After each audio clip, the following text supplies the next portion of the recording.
A igreja pensa dessa forma, ensina dessa forma, se comporta dessa forma. Por quê? Porque ela tem um fundamento apostólico e profético. Os apóstolos e profetas foram instrumentos por meio dos quais Deus revelou a sua vontade, as suas doutrinas e o modo como as coisas devem funcionar numa igreja.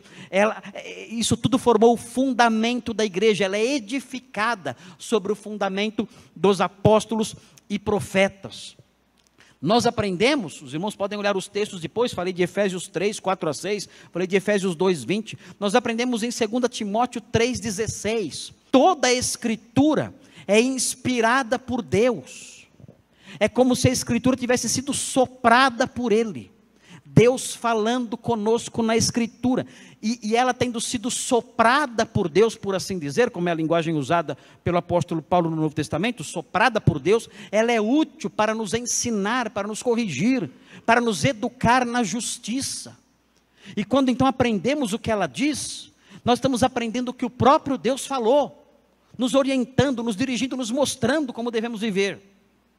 Nós aprendemos em 2 de Pedro 1, versículos 20 e 21, que nenhuma profecia foi dada como uma espécie de compartilhar dos insights pessoais dos profetas. Nenhuma profecia das Escrituras foi dada como uma expressão dos pensamentos individuais dos profetas, mas eles eram homens santos, que falaram da parte de Deus, movidos pelo Espírito Santo. Nós aprendemos tudo isso.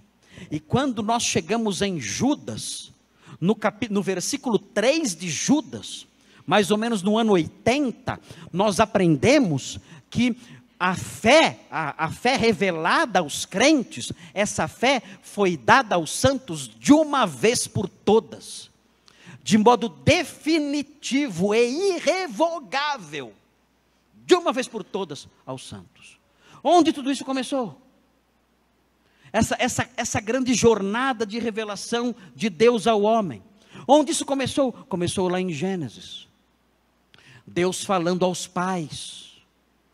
Deus falando a Noé. Deus falando a Abraão, agora vemos aqui. E todo esse processo de revelação da vontade de Deus, do seu plano, da sua mente, foi sendo entregue ao homem, até que chegou nesse ponto em que Judas fala, olha, a fé foi dada definitivamente, de uma vez por todas, aos crentes. As doutrinas reveladas foram reveladas de uma vez por todas ao seu povo. O Senhor revelou plenamente a sua vontade, até por volta do ano 80 da era cristã. Quando nós queremos detectar uma seita, é fácil. Sabe como se detecta uma seita? Facinho.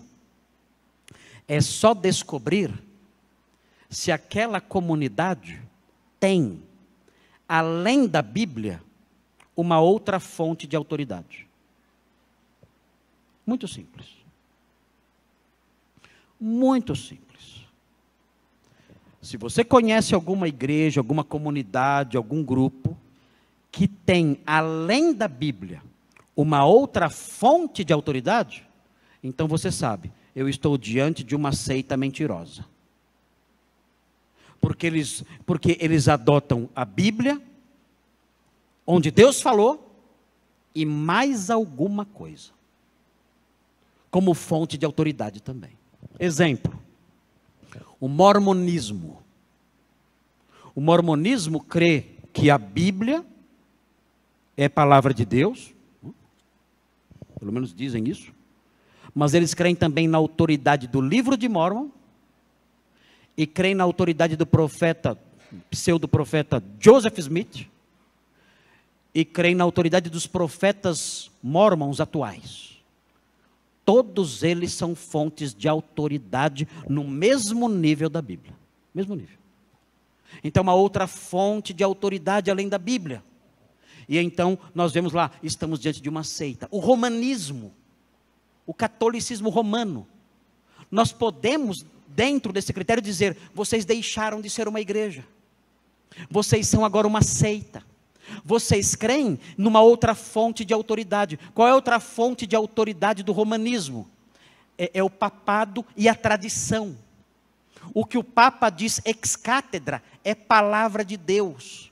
O que a tradição diz, os concílios, os escritos dos pais antigos, as interpretações diversas do romanismo aí, tudo isso tem autoridade divina. Então não adianta você mostrar para um romanista na Bíblia as coisas, não adianta. Por que não adianta? Porque ele vai dizer, sim, a Bíblia diz isso, mas a tradição diz algo diferente. Você parte de pressupostos diferentes. Ele não crê que a Bíblia é a única fonte de autoridade divina. E com isso, então, nós vemos as seitas se multiplicando. Nós, no entanto, que somos cristãos de verdade, que primamos pelo cristianismo histórico, nós temos que voltar os nossos olhos para Gênesis 15 e ver aqui em Gênesis 15 o início desse processo de Deus falando ao homem e as suas palavras sendo registradas na Escritura somente. Sendo isso, então, sim, fonte de autoridade suprema, fonte de autoridade divina para a nossa vida.